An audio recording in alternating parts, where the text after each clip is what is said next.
আগামীর বাংলাদেশ গড়ার লড়াইয়ে এই গোপালগঞ্জের বিবেকবাদ সম্পন্ন ওই নাগরিকদের সামনের সারিতে রেখে আমরা আমাদের লড়াই চালিয়ে যেতে চাই।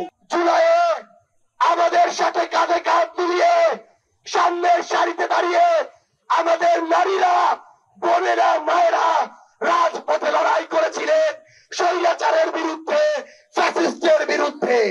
সংগ্রামী সহযোদ্ধারা, এই গোপালগঞ্জবাসী আমরা আপনাদেরকে কখনো ফ্যাসিস্টের সাথে মিলিয়ে ফেলতে চাই না, কিন্তু আপনাদেরকে ওই ফ্যাসিস্টের যেই দালালেরা এখনো আশেপাশে ঘোরাফেরা করছে তাদের থেকে নিজেদেরকে আলাদা করতে হবে।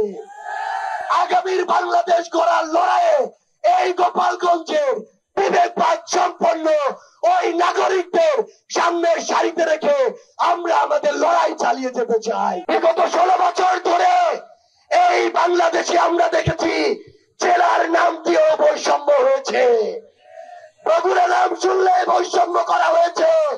আগামীর বাংলাদেশে এই গোপালগঞ্জের যারা বিবেকবান নাগরিক আমরা তাদের হয়ে লড়াই করব এবং গোপালগঞ্জ নাম শুনলে কোন বৈষম্য আমরা করতে দিব না। তবে এই গোপালগঞ্জের দালালদের আপনাদের দায়িত্ব নিয়ে প্রতিরোধ করতে হবে।